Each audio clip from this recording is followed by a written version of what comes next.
¿Qué tal? Muy buenas tardes. Como siempre, me da muchísimo gusto saludarlos aquí en la UNAM Responde, este programa de TV UNAM que día con día nos muestra el trabajo que está realizando nuestra universidad para atender esta pandemia desde distintos ámbitos, ya sean las humanidades, las ciencias sociales y, por supuesto, las ciencias exactas. Un sector en el que se trabaja ampliamente para realizar investigación que permita desarrollar ya sea tratamientos o una vacuna que enfrente a todos los enfermos que están padeciendo esta enfermedad de COVID-19. Y bueno, hay distintos grupos de trabajo en nuestra universidad. Hoy en particular conversaremos con uno que está en el Instituto de Química de la Universidad Nacional Autónoma de México y quienes están trabajando en un proyecto piloto para realizar el análisis de fármacos que puedan servir precisamente como alternativa para pacientes de COVID-19. Y estaremos conversando con sus integrantes. En primer término, el doctor Francisco Flores, quien es del Instituto Nacional de Enfermedades Respiratorias, el INER. Seguimos con Jesús Naveja del Instituto de Química, también tenemos a Abraham Madariaga del Instituto de Química y finalmente a Karina Martínez del Instituto de Química de nuestra universidad. Pues pueden hacernos llegar todas sus dudas y sus comentarios en torno a este tema para que los investigadores de nuestra universidad nos ayuden a responderlo, y lo pueden hacer a través de todas nuestras redes sociales y también a través de los números de WhatsApp que están apareciendo en su pantalla. Por supuesto, durante los próximos minutos también tenemos recomendaciones de cultura, de deportes y algunas otras reflexiones que esperamos sean de su interés. Y como todos los días, comenzamos con un panorama de lo que ocurre en nuestro país, donde, bueno, de acuerdo al subsecretario de Salud, Hugo López-Gatell, la primera ola de esta pandemia podría terminar, de acuerdo a cifras y a estadísticas, en el mes de octubre. Por lo pronto, no debemos bajar la guardia y debemos seguir las indicaciones de salud y de distanciamiento. Vamos a ver lo que sucede en nuestro país. La idea es que los semáforos sean concordantes en el caso de los estados y la federación, que no haya que la federación diga un semáforo y el estado diga otro. Sin embargo, es importante para no interpretarlo en el sentido de que ayer fue el día con la mayor intensidad de mortalidad, lo que naturalmente llevaría a pensar que la epidemia ayer fue aún más grave que anteayer y que el día previo y que la semana anterior. Pero desde que estamos en el gobierno, a pesar de la pandemia y de la crisis mundial, la depreciación del peso solo es del 10%. Llegamos a estar a más de 20, 25, y ahora nada más es 10%, desde que llegamos. Pues sí, los contagios y los decesos lamentablemente continúan a distintos niveles en distintas partes del mundo, pero también se comienza ya con el regreso a esta nueva normalidad y para reactivar tanto la economía como la vida social. Vamos a ver cuál es el panorama de COVID-19 en el mundo. Corea del Sur reportó su mayor aumento en el número de casos de coronavirus desde el 5 de abril, con 79 nuevas infecciones. África se encuentra en alerta por el crecimiento de casos de transmisión comunitaria. Brasil registra más de 1,000 muertes diarias por segundo día consecutivo. México registra 463 muertes por COVID-19 en las últimas 24 horas. Filipinas reporta su mayor aumento diario de casos con 539 nuevas infecciones. Turquía reabre centros comerciales y peluquerías pese a que registra un promedio de 1,000 nuevos casos al día. En Siria se reabrieron las mezquitas y se permitieron nuevamente los viajes interurbanos. Nueva Zelanda da de alta a su último paciente con coronavirus y cumple 5 días seguidos sin registrar nuevos casos. Bulgaria permitirá que los restaurantes, bares y cafeterías se vuelvan a abrir a plena capacidad el lunes. En Polonia, se podrá salir al exterior sin máscaras a partir del 30 de mayo, siempre que pueda mantenerse una distancia de 2 metros. Suiza anunció que eliminará la mayoría de sus restricciones restantes el 6 de junio, reanudando las actividades de ocio y entretenimiento. Gobiernos europeos bloquean el uso de hidroxicloroquina en el tratamiento de pacientes con COVID-19. Y para entender qué significan las curvas de crecimiento o qué significa aplanar la curva, vamos con el doctor Carlos Rosales, que nos hace un comparativo de lo que está ocurriendo en países como México, Estados Unidos, España y China. Gracias, Rosa. Muy buenas tardes. Qué bueno que sigue con nosotros en la UNAM Responde. Nuestro público nos pregunta, ¿qué significa que la curva se dobla o se aplana? Bueno, para tratar de entender esto, veamos el comportamiento de la pandemia primero en China, donde todo empezó. Vemos que el número de casos nuevos por día iba subiendo y a partir de aproximadamente el 15 de febrero, el número de casos nuevos por día empezó a disminuir. Entonces, en la gráfica del número total de casos acumulados, se ve que la curva va subiendo y a partir de ese día se dobla y ya no sube tan rápido. A eso es a lo que se llama doblar la curva o aplanar un poco la curva. Al paso del tiempo, al haber menor número de casos nuevos cada día, la curva acumula nuevos casos poco a poco y se ve que la curva toma una forma aplanada. Entonces, el aplanar la curva significa que cada día hay menos casos nuevos de personas infectadas. En Europa, una situación similar se ve en países como España, donde el número de casos por día iba subiendo y a partir de aproximadamente el 3 de abril, el número de casos nuevos empezó a bajar. Eso se refleja en la curva de casos acumulados como una inflexión. La curva se dobla y empieza a disminuir. Y ahora se ve ya una tendencia de que esa curva se va a aplanar. Esto significa que en países como España, Italia y Alemania ya están a punto de controlar la primera ola de la infección. En América, en Estados Unidos, donde sigue siendo el país número 1, vemos que la curva de casos nuevos por día, a partir del 3 o 5 de mayo, empezó a reportar menor número de casos por día. Sin embargo, en la curva de casos acumulados, esto no se ve como una inflexión. Esto es porque el número de casos nuevos, aunque empieza a bajar, es tan alto que el total de casos infectados acumulados es muy alto. Y en México vemos que el número de casos nuevos por día sigue a la alza. Esto quiere decir que no estamos cerca de doblar la curva. Todavía nos falta mucho para ver un control de la pandemia en México. Ayúdenos a que el número de casos sea no muy grande. Siga todas las recomendaciones de distanciamiento físico e higiene. Gracias. Regresamos con Rosa y todo el equipo de la UNAM Responde a los estudios de TV UNAM. Gracias, doctor. Y por supuesto que todos podemos ayudar haciendo lo que nos toca en el lugar en el que estamos.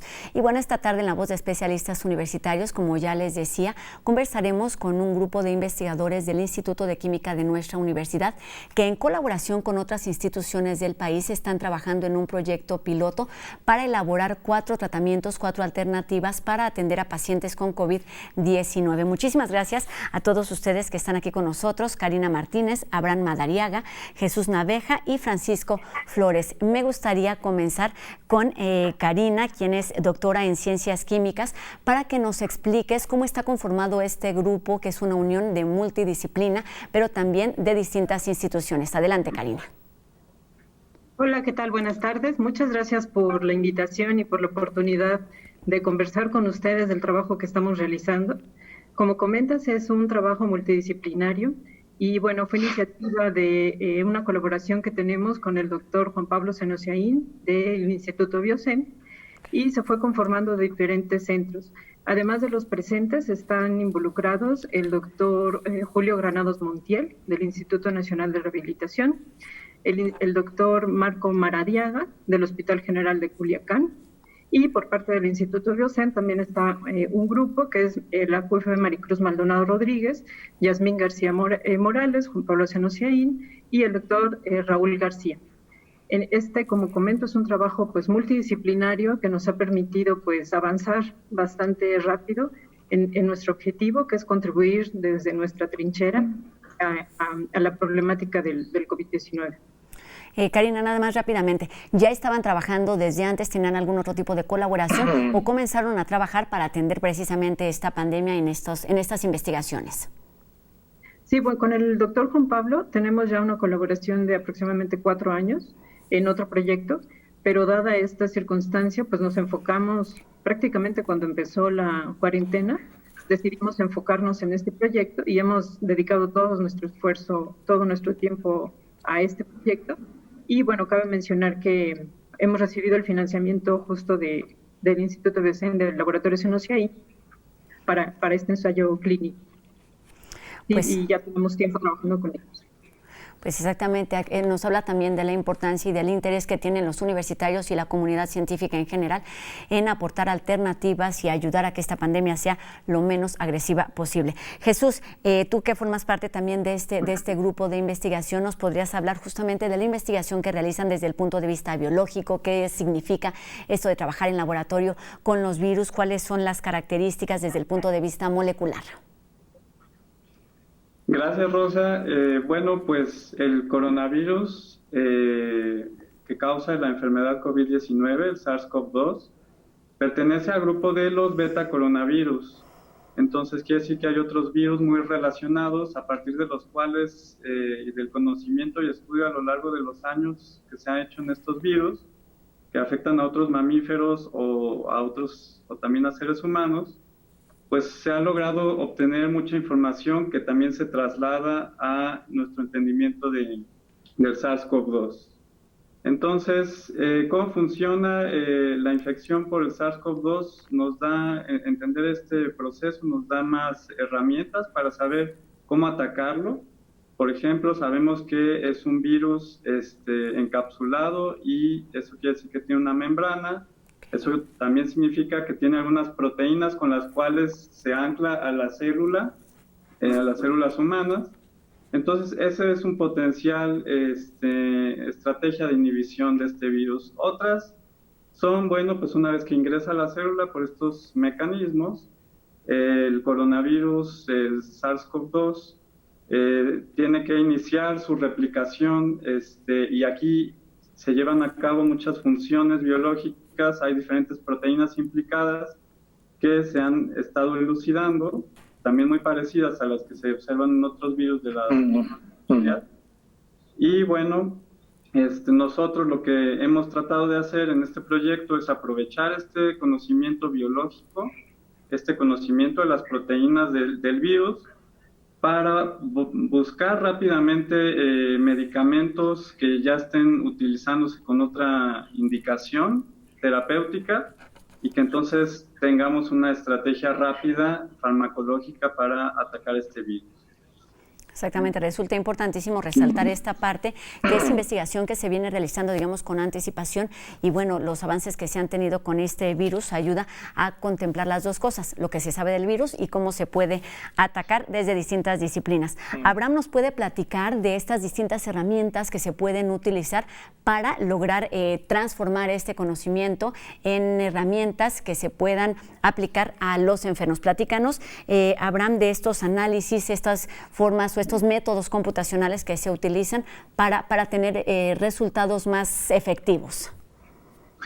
Sí, bueno, muchas gracias, Rosa, por la invitación antes que todo. Gracias. Y bueno, ya como lo comentó Jesús, parte de lo que hacemos en el grupo de investigación es investigar un poco acerca del virus, de la biología del virus, cuáles son las proteínas blanco que están involucradas en la replicación, en la entrada del virus al humano y cómo es que infecta al humano el virus.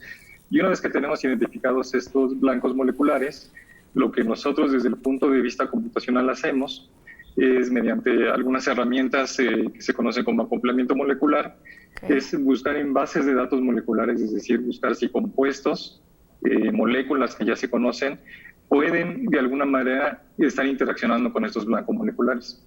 A esto es lo que se conoce como virtual screening, o en español es cribado virtual, ¿no? ¿Cómo, perdón? Una de las ventajas que cribado virtual. Privado virtual. Cribado virtual. Privado virtual, ok. Así es. Gracias. Y bueno, una de las ventajas de esta técnica o de estas metodologías es que nosotros podemos analizar miles o cientos de miles de compuestos de moléculas contra estas proteínas o estas enzimas y de alguna manera revisar o proponer si es que pueden interaccionar, es decir, si pueden inhibir una enzima, si la pueden activar o si pueden interrumpir a lo mejor un proceso biológico que sea vital para el virus. Entonces nosotros en la primera parte del proyecto, ya como nos platicaba la doctora Karina, lo que hicimos en el Instituto de Química fue buscar en una base de datos computacionales, es decir, de moléculas que se conocen, fármacos ya conocidos que a lo mejor están siendo utilizados para otros propósitos, y revisamos si podían estar pegándole a uno de estos blancos. ¿Cuál es la ventaja de esta metodología? Bueno, que se conoce como reposicionamiento de fármacos, que si descubrimos que una molécula le puede estar pegando a uno de estos blancos, de los que ya mencionó el doctor Jesús, entonces no el hecho de que salga para un tratamiento ya para el SARS-CoV-2 no tardaría tanto. ¿Por qué? Porque ya se conoce la seguridad del medicamento, la eficacia del medicamento, etcétera. Entonces toda esa parte ya no la saltaríamos. Y por eso es que propusimos hacer esta metodología, ¿no? Y sobre todo con métodos computacionales. ¿Por qué? Porque es más rápido, es más eficiente y no tendríamos que hacer todos los estudios en laboratorio, ¿no? Como tradicionalmente se hace. Pues vamos a platicar más adelante de qué otras pruebas se requieren, ya que se tiene esta base científica y a partir de experimentos o de pruebas computacionales. Francisco, platícanos en qué etapa está este ensayo, esta prueba. Nos decía ya Karina que ya venían desde hace tiempo trabajando, pero particularmente en este esquema o en estas alternativas. ¿En qué etapa están de este ensayo, de esta investigación? Sí, bueno, muchas gracias por la invitación, Rosa. Y te comento, bueno, ahorita en la etapa en que estamos es por iniciar. Hay todo un proceso que se tiene que realizar para poder usar un medicamento en humanos, y esto, como un proyecto de investigación, se tiene que realizar un protocolo que es aprobado por comité, bueno, revisado, y en su caso aprobado por comités de investigación y de ética de las instituciones donde se va a llevar a cabo. Y en este momento, el día de ayer, obtuvimos la aprobación en el Hospital General de Culiacán para poderlo empezar a usar ya en humanos, estos 4 alternativas terapéuticas, que de alguna forma, bueno, es un tratamiento que está pensado para que sea en etapas tempranas de la enfermedad.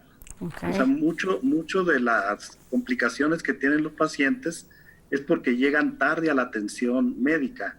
Entonces, si nosotros podemos de alguna forma impactar de forma temprana, podemos tener un mayor beneficio en los pacientes, porque evitamos que se agraven y que de alguna forma saturen los servicios de salud. Y esto tiene que ver porque los fármacos que vamos a estar evaluando actúan tanto como antivirales como previniendo lo que le llaman tormenta inflamatoria o tormenta de citocinas, que es lo que lleva a la complicación de pacientes. Entonces, nosotros tenemos mucha esperanza que al menos uno de estos tratamientos se pueda generalizar para el tratamiento temprano de la enfermedad. Francisco, me llama mucho la atención que platiques esto y me parece que es importante resaltarlo. Tú estás directamente en un hospital donde se están atendiendo en nuestro país a pacientes con COVID-19, teniendo esta característica de que se utilizaría en momentos tempranos de la enfermedad. Platícanos cuál es la realidad del que se está viviendo, es decir, en qué etapa llegan los pacientes a atenderse al hospital y cuándo sí es importante atender, más bien que vayan al hospital para atenderlos oportunamente. El problema de esta enfermedad es que es un poco silenciosa. Entonces tú puedes tener una tos seca y no tener ningún otro signo, síntoma de manifestación, y ya tener cierto grado de daño pulmonar. Entonces, el paciente normalmente ya cuando está llegando a la atención médica es después de 7 días de haber presentado los primeros síntomas. Y esto, pues obviamente hace que esta tormenta inflamatoria se desencadene. Aproximadamente el tiempo para que ya empiece a desencadenarse de forma grave es a los 5 o 6 días aproximadamente. Entonces, si nosotros podemos intervenir antes de eso, esto pues previene todo este tipo de complicaciones y obviamente ya el paciente no se requeriría hospitalizar.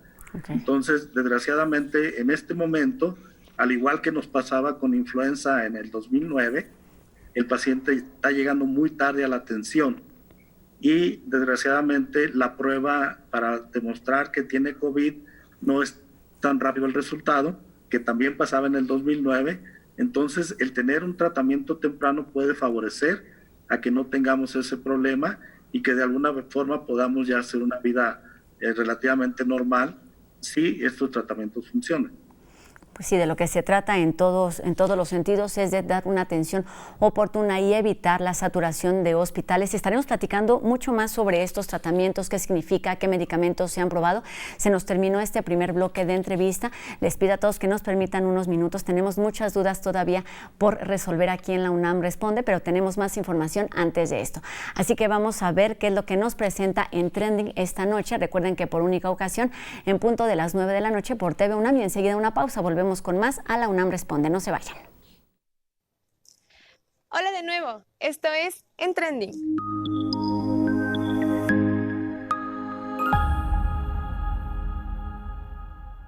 Hoy conoceremos qué son las vacunas, cuál es su importancia dentro de la historia humana y cuáles son los panoramas que se presentan ante la posibilidad de encontrar alguna contra el coronavirus. Y además de conocer su historia a través de los siglos, les platicaremos sobre el movimiento antivacunas, grupos que han estado opuestos a ellas desde su existencia. En la entrevista, reflexionaremos sobre la lucha de intereses que se interponen ante el desarrollo de una vacuna para el coronavirus y su abastecimiento.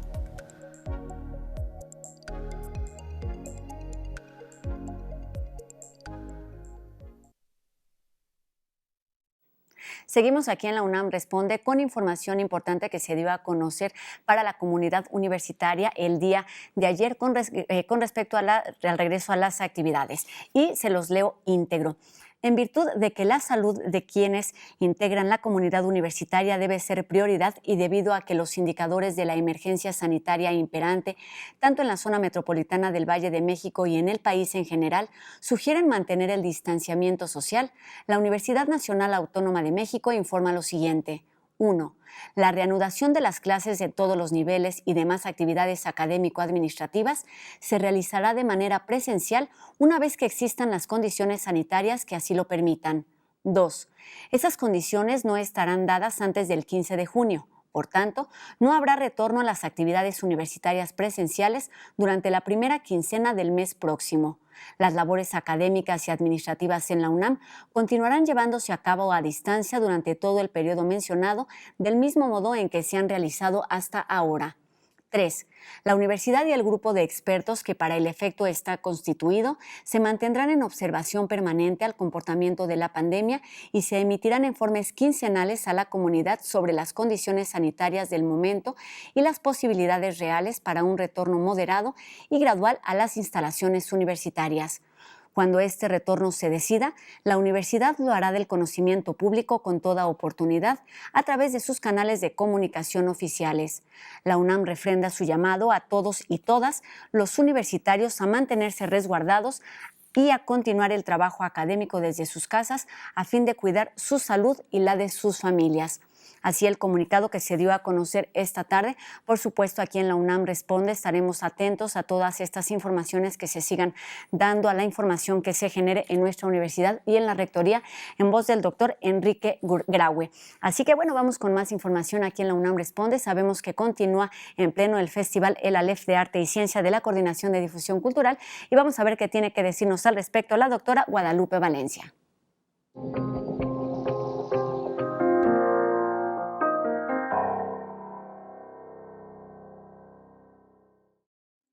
Les invito muy cordialmente a seguir la programación de este día, jueves 28 de mayo del Aleph. Es un día espléndido con una programación interesantísima que borda sobre el cuerpo, la otredad, sobre el miedo, sobre las afectividades, la cotidianidad, sobre el tiempo y el espacio y sobre las maneras en que estamos viviendo esta pandemia y quedará también como una huella en nuestras vidas, en nuestra generación, en quienes hoy hacemos una contemporaneidad que es la de este acontecimiento, el COVID-19. A las 16 horas, 4 de la tarde, la pandemia y los derechos humanos, un gran tema, y esta crisis que puede convertirse también en crisis humanitaria, pone a los derechos humanos en la primera línea de reflexión. A las 18:30, 6:30 p.m., tenemos una conversación con Edgar Keret de Israel, Jorge Volpi y José Gordon. Una conversación acerca de la creatividad y la imaginación en tiempos del coronavirus. Desde luego un gran tema, porque este es uno de los temas que recorre todo el Aleph. Interesantísimo, no se lo pierdan. Yo les invito a seguir esta espléndida programación con 11 actividades este día jueves 28, y de no poder seguirla toda y quedarse con ganas de alguno de los programas que estamos ofreciéndoles, les recuerdo que lo pueden seguir también después, pues queda a su disposición en la página de la Aleph de la UNAM. Muchas gracias, disfruten mucho esta programación.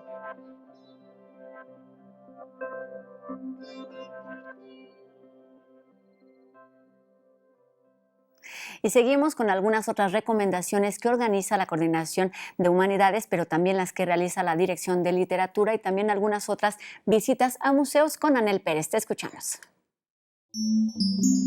Hola, yo soy Anel Pérez y esto es Cultura UNAM en Casa. La Coordinación de Humanidades nos invita a atender sus cápsulas cuando se abran las puertas. Es una serie de cápsulas, 4 a la semana, que se transmiten por Radio UNAM, por TV UNAM y por las redes de la Coordinación de Humanidades, y son espacios para reflexionar el futuro que se avecina. Estas opiniones pues, son fundamentales para construir nuevas tesis de los diferentes ámbitos de la vida social. Es una campaña que busca replantear la pandemia con nuevas proyecciones desde las humanidades de la UNAM. Les recuerdo también en el canal de YouTube de la Coordinación Humanidades, tiene a los miércoles a las 12 del día un programa muy interesante con muchos científicos sociales que se llama Un Nuevo Nosotros.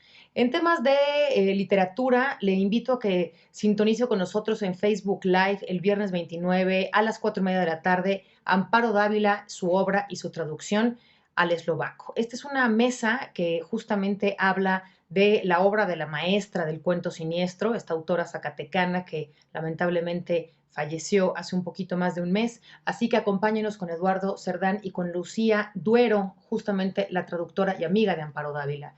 En otro tema, el 29 de mayo, pero a las 18 horas también en el Facebook Live de la Dirección de Literatura, está Los Fabuladores y su entorno, con el tema ahora de escritoras en resistencia. Ahora toca el turno de Fabiola Carrillo para hablar de lo que implica escribir, hablar y difundir la lengua náhuatl. Poeta, historiadora joven, no se la pierda. Les recomiendo ya en temas de El Aleph que no se pierda de ninguna manera la conferencia de Fernanda Pérez Gay.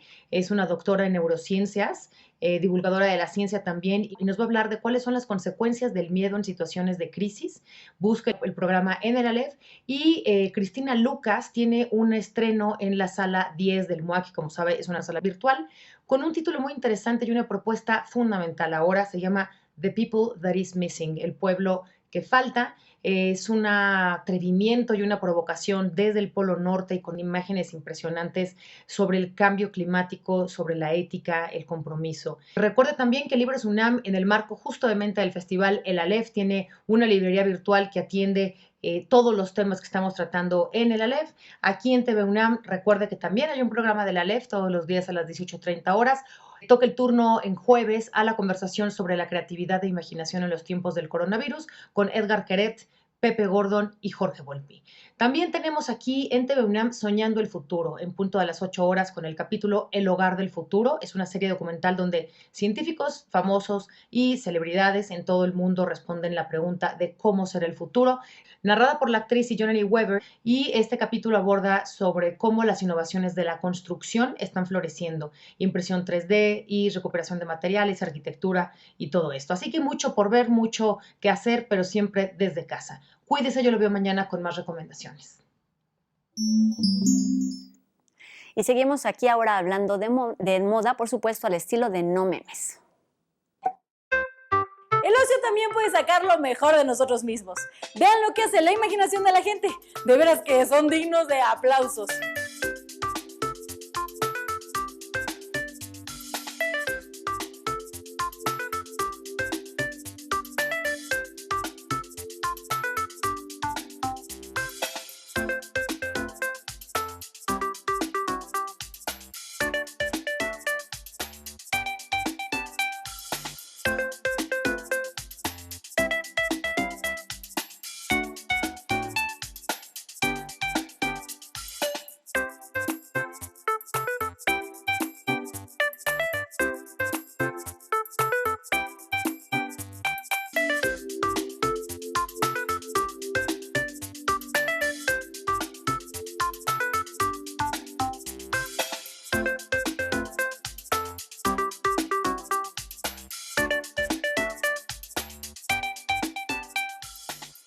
Esta noche tenemos una cita con Roberto Fiesco en Cinema 20.1, hoy a las 9:30 de la noche. Vamos con un adelanto y enseguida una pausa. Volvemos con más aquí a La UNAM Responde. No se vayan.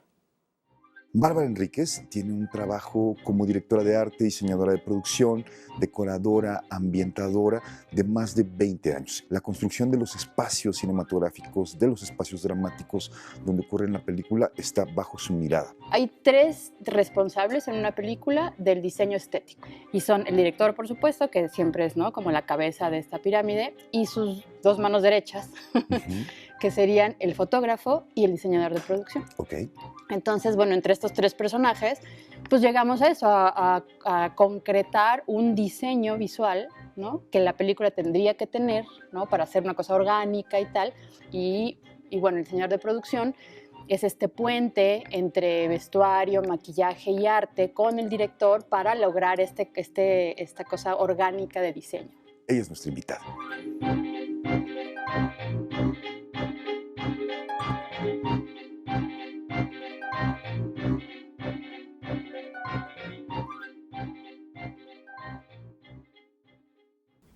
Comenzamos este último bloque de La UNAM Responde con un reportaje que preparó el equipo de En Trending sobre las implicaciones de la llamada nueva realidad. Veamos. La nueva normalidad instaurada por el gobierno federal ha creado diversas expectativas en torno al futuro de la economía y la sociedad mexicana. Varias incógnitas quedan en el aire, pues aún no se logra comprender cómo en medio del punto más alto de la pandemia, que ha registrado más muertes en los últimos días y ante el notable incremento de casos confirmados por COVID-19, se contempla el regreso de la actividad humana a algunas de sus labores.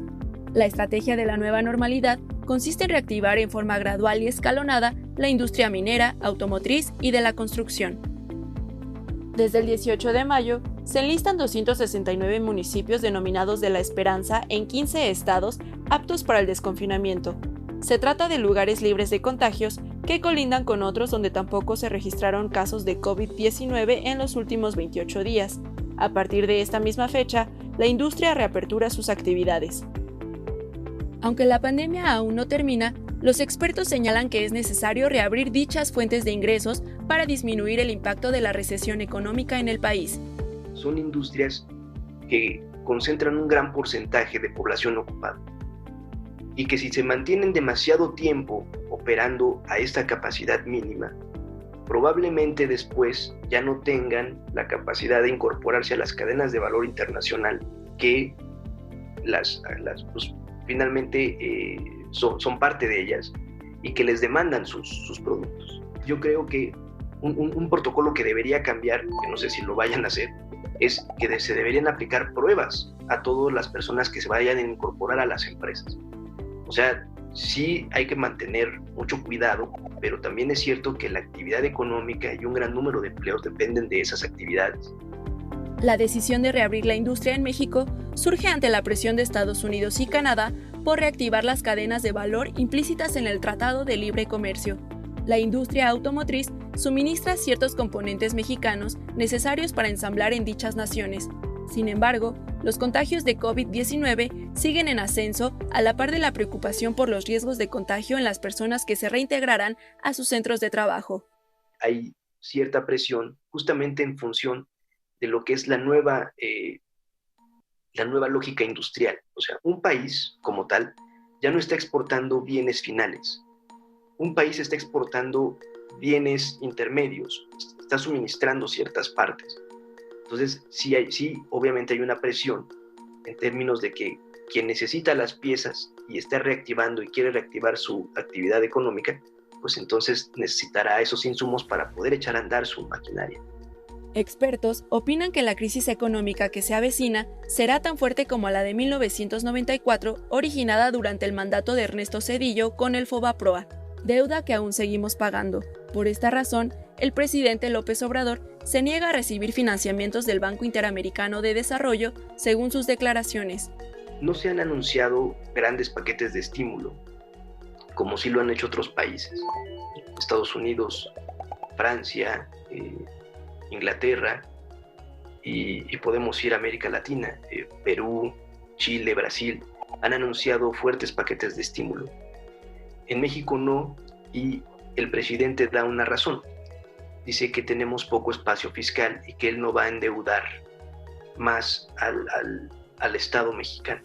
El endeudamiento prácticamente va a ser un hecho. Hasta ya lo vimos en los criterios, en los precriterios de política económica que dio a conocer hace poco Hacienda. Lo que vemos en ese documento es que ya hay un crecimiento de la deuda como porcentaje del PIB, solamente resultado de que pues, el PIB se va a contraer en una cantidad muy importante, entre 7 y 8%. En la Ciudad de México, a partir del 15 de junio se tiene previsto retomar actividades económicas y sociales en los espacios públicos abiertos y cerrados, con ciertas restricciones de acuerdo a los lineamientos del semáforo que determinará cómo, cuándo y dónde podremos regresar a la cotidianidad que solíamos conocer antes de la pandemia. Estas actividades también representan una derrama económica significativa para la funcionalidad del país. El reto ahora será llevarlas a cabo sin dejar de lado la responsabilidad social de seguirnos cuidando. Seguimos conversando sobre estas 4 alternativas de tratamiento para pacientes con COVID-19 con los doctores Karina Martínez, Abraham Madariaga, Jesús Naveja y Francisco Flores.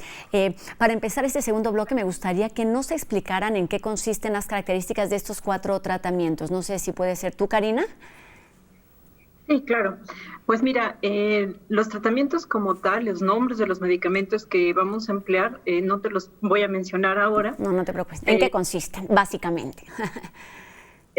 Sí, son terapias duales, en donde de lo que se trata es de que uno de los medicamentos que se están empleando tiene la función antiviral, es decir, va a atacar algunos de los blancos moleculares que ya se mencionaron, que es decir, que va a inhibir alguna de las partes del ciclo de vida del virus. Y el otro medicamento está pensado para tratar de amortiguar un poco la sintomatología de la persona a través de blancos que están en el humano. Entonces, estas terapias se están haciendo con ese fin para poder mitigar, por un lado, atacar por un lado la parte del virus y por otro lado tratar de compensar utilizando al humano como blanco molecular. Entonces, estas 4 terapias, como te comento, son duales. Unas son como de referencia y las otras son pues meramente para cosas que nosotros estamos proponiendo para mitigar este problema. Sí quisiera mencionar, que son compuestos seguros, es decir, que no hay ninguna complicación que se pueda generar, es decir, que las pacientes que participan en ensayos clínicos de este tipo pues pueden tener la tranquilidad de que estos compuestos, estos medicamentos se usan en otros tratamientos y que por lo tanto no tienen ningún riesgo para las personas que lo van a utilizar. Nada más, ¿estas 4 alternativas se utilizarían de forma independiente o se utilizarían de forma conjunta? Son de forma independiente. Okay. O sea, va a haber un grupo de personas que va a estar bajo el tratamiento 1, otro grupo de personas va a estar bajo el tratamiento 2, bajo el tratamiento 3 y bajo el tratamiento 4. Se busca que más o menos el mismo número de personas estén en cada uno de los grupos y que esté lo más homogéneo posible en cuanto a diferentes variables, por ejemplo, edad, sexo, etcétera, para que podamos tener resultados confiables de que lo que está afectando al resultado es realmente el tratamiento y no, por ejemplo, que esté sesgado por edad, por ejemplo. Abraham nos platicaba en el primer bloque que se hacen pruebas a partir de modelos matemáticos y esto implica que sea más rápido. ¿Quién nos puede explicar cuál es la etapa siguiente? Porque supongo que siempre en cualquier procedimiento de este tipo se tendrán que hacer pruebas de forma física con pacientes o de laboratorio. ¿Cuál es el siguiente paso? Sí, bueno, como comentábamos hace rato, la primera parte es la que hacemos nosotros en el instituto, que es meramente computacional. Y siempre digo, a pesar de que lo hacemos computacional, con controles y todo esto, siempre tiene que haber una parte experimental, es decir, donde ya se prueban estas propuestas. Entonces, esta segunda parte es la que ahorita se está ya proponiendo con el proyecto piloto, que ya como lo comentó Karina, bueno, son estos 4 tratamientos. Y lo que esperamos ahorita, como es un grupo pequeño de personas a las cuales se les va a aplicar, como les decíamos, es un grupo piloto, si los resultados son buenos y si todo es favorable, que esperemos que sí, ya se escala ya a un grupo un poco más grande, ya con pacientes un poco más diversos en cuanto a la enfermedad, en cuanto a edad, etcétera. Y bueno, probar los compuestos va directamente ahorita a clínicos, y todo tiene que ver porque nosotros ocupamos ya también, como lo mencionó Karina, compuestos que ya se sabe que son seguros, es decir, son fármacos que se han utilizado mucho tiempo, que sabemos que son seguros, no son tóxicos, no tienen que pasar por todas estas pruebas en el descubrimiento de fármacos. Entonces, por eso es que se acelera un poco ese proceso, ¿no? Entonces va directamente ya como a pacientes. La primera fase de experimentación se aplicará en 100 pacientes, ¿y ya tienen fecha de cuándo sucede esto? Bueno, el doctor Francisco Flores tiene más información. Pues vamos de hecho, son 4 grupos de 40 pacientes, 40 cada tratamiento, y se estará iniciando la semana que entra la administración. Ahorita, digamos, estamos en la adquisición de todos los insumos que implica poder llevar a cabo este estudio, y bueno, no podemos decir cuáles son precisamente porque no queremos que la gente luego vaya y los compre. Exacto. Sin tener la evidencia completa de que están funcionando bien. Y complementando un poco lo que mencionaba Abraham, esta estrategia computacional, digamos, es un paso para hacer más eficiente el desarrollo de fármacos. Sin embargo, implica una serie de estudios para poderlo llevar al mercado que pueden ser hasta 10 años de investigación. Aquí con esto lo que se hizo es usar medicamentos que ya sabemos que son seguros, que se usan en otras indicaciones que están registrados en México, para acelerar ese proceso y brincarnos las etapas e irnos directamente a el uso en humanos, en pacientes que vamos a tratar, y que además tenemos cierta evidencia de actividad de estos fármacos ya descritos en otras patologías que se asemejan un poco al COVID-19. Entonces, es toda una estrategia que se hizo pensando en esto y tener una alternativa que al final de cuentas nos permita tener un medicamento, bueno, una combinación de fármacos que sea efectiva y segura para esta patología. Escuchándolos hay varias cosas que podemos ir como acertando. Una de ellas es que son útiles y efectivos para enfermedades virales. Algunas otras son que ya han sido probados en otros tratamientos y que no tienen, digamos, efectos secundarios. ¿Cuáles son esas características que hacen de estos fármacos que ya están utilizando y que están por probar medicamentos o fármacos seguros para que puedan pasar al siguiente nivel de prueba en personas? Sí, bueno, justamente lo que ahorita se comenta, digamos que tiene toda la investigación atrás. O sea, si nosotros ahorita somos capaces de probarlo en pacientes, es porque ya se llevó a cabo todo el proceso de investigación in vitro, en animales, en toda esa parte. Incluso también, obviamente, todos los ensayos de toxicidad. Es por eso que estos compuestos pues llegaron al uso humano después de haber sido seleccionados con todas esas características. Entonces, estos compuestos no son que se nos ocurrieron, sino que son compuestos que son, como repito, han sido estudiados y llegaron al mercado después de muchos años, de una década al menos, de investigación. Dentro de esas características que ahorita tú comentas, pues bueno, pueden ser resumidas con unas siglas que se les conoce como ADME, que es de absorción, distribución, toxicidad y metabolismo, que son todas las cosas que se les busca al compuesto, a la molécula, para que puedan ser utilizados en etapas más tardías del desarrollo de medicamentos. Muy bien. Abraham nos puede platicar de estos fármacos que están involucrados en el tratamiento y que ya han sido utilizados en otras alternativas. ¿Es verdad, Abraham? Sí, así es. Como lo decíamos, la base que nosotros utilizamos para buscar estos compuestos fueron aproximadamente de una base de 2.400 moléculas, que son fármacos que fueron aprobados en la FDA, en la Agencia Regulatoria de los Estados Unidos, y en otras agencias regulatorias a nivel internacional, juntamos toda esta información, todas estas moléculas, las analizamos mediante los algoritmos computacionales y al final seleccionamos algunas, más o menos unas 20, 30 aproximadamente moléculas, y de ahí ya nos pasamos a la parte de buscar en la literatura si es que estos fármacos, si es que esas moléculas que seleccionamos por métodos computacionales servían, o más bien ya las habían utilizado, tenían algún otro reporte de alguna indicación, por ejemplo, contra algún otro virus, ¿no? que supiéramos que pudieran estar funcionando también contra otro virus. Entonces fueron varias características que estuvimos buscando y seleccionando. De hecho, con la ayuda de los profesionales de la salud, el doctor Flores Murrieta y algunos otros médicos involucrados en el proyecto, fue la parte de la discusión y al final la selección de estas moléculas, ¿no? Es decir, no solamente lo que nos arrojaba la computadora fue lo que hicimos, sino una vez que tuvimos un grupo de moléculas, las estudiamos, investigamos si ya tenían algún otro reporte y fue como las seleccionamos, ¿no? Para que pasaran ya a los tratamientos.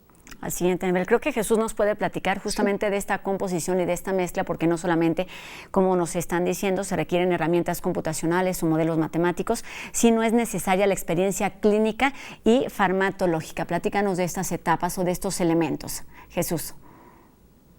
Claro, precisamente por eso la importancia de tener un grupo multidisciplinario. En nuestro equipo pues hay químicos, hay médicos, hay especialistas en enfermedades respiratorias y al momento de nosotros en el Instituto de Química pues hacer un planteamiento de alguna molécula que parezca interesante porque se une a alguna de las proteínas más importantes del virus, pues bueno, también teníamos que considerar otros aspectos, por ejemplo, desde la parte clínica, que fueran fármacos seguros que nos indicaran en los médicos clínicos, pues que son moléculas que efectivamente se podrían utilizar sin mayor riesgo o que tienen una evidencia pues al menos favorable de que pudieran ser útiles. Y yo creo que allí está la clave para llegar a este resultado preliminar en hacer un equipo multidisciplinario donde teníamos las opiniones de tantos especialistas. Pues sí, y hay que aprovechar y explorar todas estas posibilidades. Me parece que ahora es importante hablar de la importancia de tener o de contar con tratamientos y con alternativas para una enfermedad como esta, que se realice en México para los mexicanos por todo el ambiente que se está viviendo. Francisco, tú nos puedes hablar de este tema desde el punto de vista de la experiencia, no solo desde la investigación, sino del contacto que tienes día a día con enfermos por COVID-19. Sí, definitivamente. Pues estamos en una situación de emergencia en la cual es muy importante integrar esfuerzos, formar estos grupos multidisciplinarios que no es fácil, o sea, muchas veces no es fácil trabajar en equipo. Afortunadamente lo pudimos lograr y de común acuerdo poder plantear algunas alternativas que, bueno, les puedo adelantar, como mencionaba Karina, todas las combinaciones tienen un componente antiviral y un componente antiinflamatorio, pensando que estamos atacando la enfermedad desde dos caminos, buscando tener, digamos, los mejores resultados. Ha habido algunos esfuerzos en el mundo buscando monoterapia, o sea, usar un solo fármaco, pero los resultados no han sido tan halagadores como uno quisiera. Entonces pensamos que con esta estrategia puede ser mejor y poder contribuir no solamente para México, sino para el mundo, a la lucha de esta enfermedad que ha causado tantas muertes que realmente pues se ha convertido en un problema muy serio, no solo de México, sino a nivel mundial, y ojalá los resultados que tengamos nos permita llegar a resolver esta situación y, como mencionaba, pues poder tener una vida como era antes, ¿no? Que podamos convivir. Los mexicanos, como se ha mencionado, pues somos mucho del convivio y que ahorita pues es prácticamente imposible hacerlo, ¿no? Exactamente, lo que todos queremos es que suceda y que suceda pronto. Y ya nada más para terminar, la verdad es que no tenemos tiempo, pero hablando de ese tiempo, de estos retos, ¿cuál sería un tiempo estimado para, en caso de que sea todo positivo y efectivo, se estén aplicando estos tratamientos de forma masiva? Bueno, eso es un poquito aventurado. Ahorita el estudio piloto nos va a dar la pauta de qué tratamiento continuar. Obviamente la evidencia que vamos a tener va a ser de 40 pacientes, no más, y con eso podríamos de alguna forma hacer un estudio mucho más grande para ya ver el resultado en una población mayor. Una ventaja que tiene este proyecto es que vamos a evaluar el riesgo de que el paciente se agrave desde un inicio. Hay un algoritmo que vamos a aplicar en el cual, dadas las características del paciente y diferentes marcadores que vamos a medir, poder determinar el riesgo de que ese paciente se pudiera agravarse.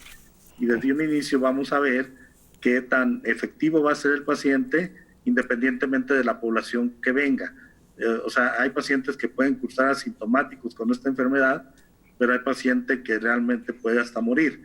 Entonces, ese cernimiento de la posibilidad de agravamiento la vamos a hacer desde un inicio y vamos a ver cuál de las 4 combinaciones funciona mejor independientemente de ese riesgo. Pues sí, de lo que podemos partir con toda esta información que nos están dando, aún antes de cualquier tratamiento, lo que debemos hacer es poner atención a nuestros síntomas, estar muy atentos y atendernos en el momento indicado para, en todo caso, quizá ahorita no se tenga un tratamiento, pero lo que se debe hacer es evitar las complicaciones para no llegar a saturar los sistemas de salud. Pues muchísimo éxito con estos procesos, sabemos que son largos, que son complicados, como lo son las vacunas, se habla de meses, quizá de años, entonces pues esperemos noticias y esperemos noticias positivas pronto. Muchas gracias a todos ustedes quienes nos acompañaron, Karina Martínez, Abraham Madariaga, Jesús Naveja y Francisco Flores por toda esta información para la UNAM Responde. Por supuesto estaremos muy al pendiente de los resultados y de los pasos siguientes de este proyecto piloto. Muchas gracias. Gracias, hasta luego. Gracias, mucho gusto, hasta luego. Y bueno, seguimos aquí con más información y hablamos ahora de las cápsulas que nos presenta Deportes UNAM para mantenernos activos. Veamos.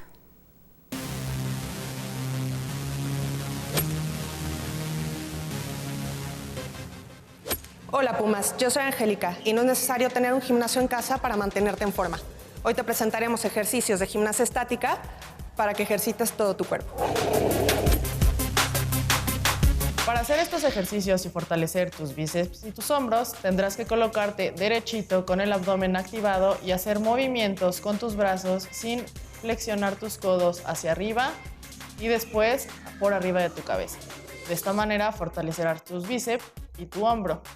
Tendrás que hacer 10 repeticiones, descansar y volver a realizarlas. Si este movimiento ya lo dominas, podrás tomar una mochila o unas botellas y realizar el mismo movimiento, siempre con el abdomen activado y sin encorvar la espalda. Acuérdense, Pumas, que si quieren regresar al gimnasio, quédense en casa. Síganos en deporte.unam.mx.